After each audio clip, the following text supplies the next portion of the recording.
Hello guys! Welcome back to Sweet Love Jenny TV!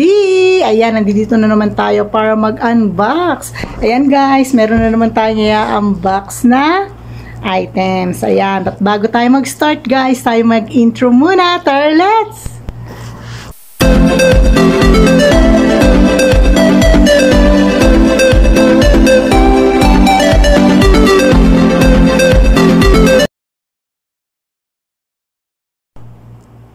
Ayan guys, welcome back. Kagaya ng sinabi ko sa inyo, tayo ay mag-unbox na naman ng ating product. Ayan. So, alin ba unahin natin dito? Mini, mini, mini mo. Mini, mini, mini mo. Ayan. So, eto, unahin natin. Taran! Ayan. So, eto guys ay ring. Ayan. Yan yung kanyang design. Ito naman guys, ay binili ko siya sa online. Ayan. Sa suki kong online. Ayan siya. Ito guys ay, ang order ko guys is 2 grams. Pero naubusan ako ng 2 grams na ganito ang design. So yung naibigay lang sa akin is 1.8. So okay lang naman. Malaki pa rin naman kasi siya. So ayan yung kanyang pinaka-design. Ayan. Kita ba? Yan, sana kita naman para maganda. Yan, ayan yung kanyang pinaka-design. Huwag tayong malikot. Huwag natin ilikot. Ayun.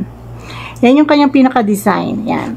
Ito guys ay 1.8 grams at siya ay 21 carats. Ayan, nandito pa yung kanyang ano sa pinaka-ilalim. Yung kanyang coding. Ayan. Ayan. Ang ganda ng design niya guys. Ayan. Pakaganda. Ayan. Makintab talaga siya. Ayan, kikita nyo guys, kumikintab-kintab siya. Ang talagang order ko is 2 grams. Kaya lang syempre pagka ganyang gold, mabilis silang, kumbaga hindi minsan na eksakto, minsan may 2 grams lang. Kaya lang pag nabili na yung 2 grams, kumbaga nahihirapan na naman sila humanap ng ganun uling design na ganun uli. So magkakaroon man pwedeng mas mataas yung grams niya or mas mababa, kagaya nung nakuha ko na 1.8 na lang siya. Pero okay pa rin kasi malaki pa rin siya. Ayan, ganyan siya. Teka, suot natin. Kaalisin ko muna yung isa kong ring. Naku, itong ring ko guys na isa matagal na yan. 21 carats din. So, ayan. Ayan, ganyan siya guys. Ayan. Kikita ba? Ayan. 21 carats, 1.8. Ayan. Sa online ko to guys binili. Yung online na binibilihan ko is suki ko na siya. Ayan. Bumili ako ng mas malapad kasi may gusto ko yung ganito, yung design na ganito. Matagal na ako naghahanap na ganito yung design. So nakakita ako, gusto ko nga yung mas makapal sana, yung 2 grams, kaya nga lang is naubusan. So pero tinake ko na rin siya kasi konti lang naman yung difference. So pagka nagkaroon na lang ng siguro medyo mas mataas na grams, kukuha ulit tayo. So ayan, next item. So ito naman. Taran! Ayan. Earring naman ito guys. Stud earring. Kasi yung tenga ko guys is meron pa yung butas dito guys. Ayan. Dahil yung iba kong mga alahas ay iniwan ko sa Pilipinas. Kasi nga diba guys, nagkakahigpitan sa airport. Ayan. So, yung iba kong mga alahas na mga nabili ko is iniwan ko na sa Pilipinas. Sabi ko, bibili na lang ako rito. Kaya, sabi ko, bibili na lang ulit ako kasi baka pagka umuwi ako, tas dala ko pa rin yung binili ko nung mga nakaraan pa, baka magka-problema na pa ako sa airport kasi nga, di ba nagkakahigpitan na. So, kaya ngayon, bumibili na lang ulit ako ng bago at dagdag rin sa collection ko. Worth it naman guys kasi ang gold hindi naman nawawala ng value. Kagaya lagi ko sinasabi, ang gold is hindi nawawala ng value. Habang naluluma, tumataas yung kanyang value. Kaya napakasarap mag-invest sa gold. Ayan. Kaya lang siguraduhin lang ninyo, lagi kong pinapaalala, kung sa online kayo bibili, siguraduhin ninyo na legit yung pagbibilihan ninyo. At kung nakakalabas naman kayo, mas better na pumunta kayo sa pinaka-shop. Ayan. So, ayan guys, 21 carats din ito. Ito naman guys ay 1 gram. Ayan. 1 gram siya. Ang ganda niya guys, makintab siya masyado. Ayan guys, ang kahibahan ng 21 carats sa 18 carats. Tingnan nyo guys yung ring ko. Yung ring ko is 18 carats. Itong infinity ring is 18 carats. Tingnan nyo guys yung difference. Yung hikaw is napakakintab. Kahit na ito isang ring na suot ko. Ayan. Pag-compare natin siya. Ayan. This is 18 carats gold and this is 21. Look guys the difference. Napakakintab ng 21 carats. Ayan. Ayan ang pagkakaiba niya. Ang kaibahan ng 18 at ang 21 carats ay ganito. Ang 18 carats ay hindi siya masyadong makinang. Kumbaga yung kulay niya ng pangka-gold medyo lighter kaysa sa 21 carats. Tingnan nyo. Yan ang difference niya. Tapos, meron pa siyang difference, guys, na mas malambot ang 21 carats sa 18 carats. Kaya lagi ko sinasabi sa inyo, kung gusto niyo ng gold na pambardagulan ba, bumili kayo ng 18K. Yung gusto ninyong araw-araw ninyong suot. Kasi, hindi siya ma-deform. Basta bumili kayo ng medyo mataas-taas na carats, kahit mga 1.5, ganyan. Ito sa bagay, ito 1 gram lang ito guys, hindi naman na-deform, oh. 18 carats, matagal na rin to sa akin. Hindi siya na-deform, baka nasa paggamit lang. Pero tested ko na ang 21 carats, hindi siya pwedeng ipang araw-araw kung manipis. Kaya ako, ang gusto ko nga kumuha ako ng mas kapal, gusto ko 2 grams, kaya nga lang wala, pero makapal pa rin siya. Yan, nakikita naman ninyo na malaki pa rin siya. Yan. Syempre, ang kaibahan is mas mahal pa rin syempre yung 21 carats, kasi nga mas marami siyang gold, kung baga 21 carats nga siya. Yan. Napakaganda tignan ng 21 carats guys. Yan. Diba? Yan ang difference niya. So, balik tayo sa ating earring. So, isusuot natin yung earring natin. Stud earring natin. Kasi may boots pen dito, guys.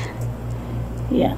Iniwan ko kasi, guys, yung iba kong earrings. Yung mga, basta lahat ng gold ko, iniwan ko talaga. Nagdala lang ako ng yung pang ko, everyday ba, 2 singsing lang ang dinala ko, tsaka isang hikaw, at tsaka isang necklace. Yun lang ang dinala ko guys. Wala, hindi ko masuot. Walang salamin. Kalang guys, kakapain ko yung butas. Yun. Ayan.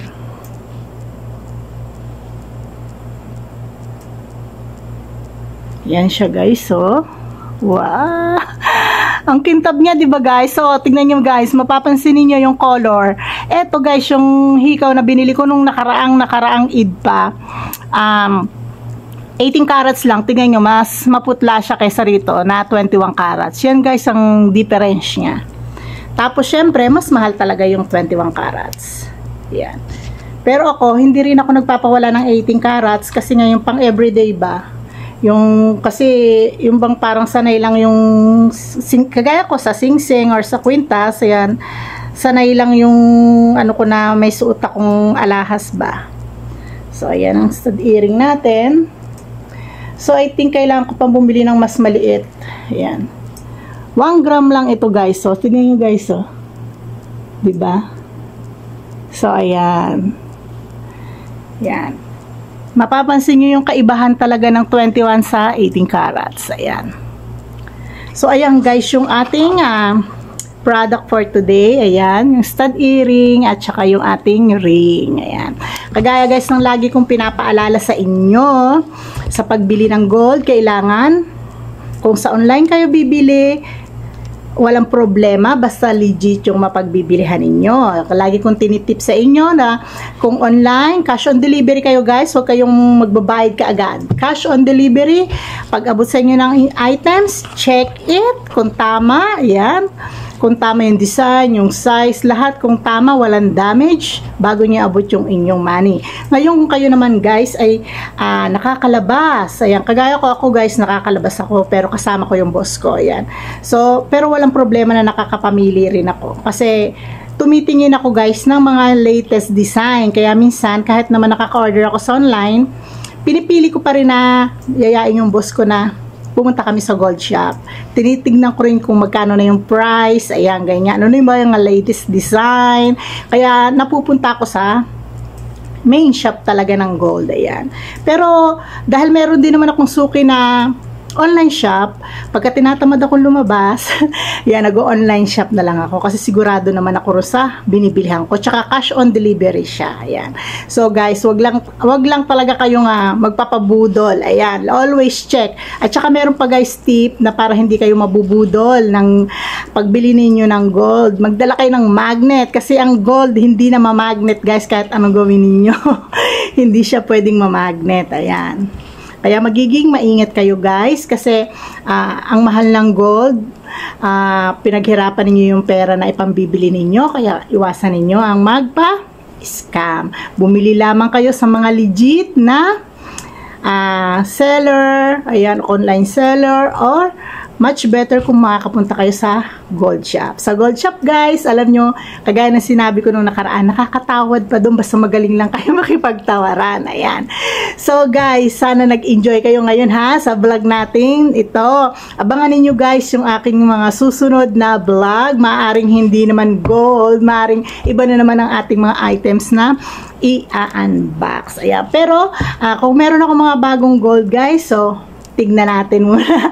Medyo may kamahala ng ating gold ngayon. Kaya medyo bubutas ang bulsa natin. Pero guys, hindi naman kasi siya nawawala. Kumbaga investment, nandiyan lang siya. Kumbaga yung pera natin is ginawa lang natin gold. So hindi siya sayang. Hindi kagaya ng pag bumili ka ng damit or mamahaling bag. Wala na. Pagka na luma na yung wala ng value. Ang damit, pag nasuot mo na, wala ng value. Ay, ang gold, kahit isuot mo na isuot, habang naluluma yan, may value yan. Kaya, lagi kong tips sa inyo guys, mag-invest kayo sa gold. Ayan. Malaki ang itinataas ng gold, akala nyo guys. Mag-start na kayo mag-invest. Ayan. Sana guys ay may natutunan kayo sa aking vlog for today. Ayan. See you ulit sa susunod. Ayan. Maraming salamat. At kung hindi pa kayo guys nakasubscribe sa aking channel, don't forget to subscribe, comment, like, and share. And pakihit ng aking notification bell para kung may mga bago akong videos, manonotify po kayo. And this is Sweet Love Jenny TV. Always telling you that God is good all the time. See you next time and God bless everyone. Keep safe.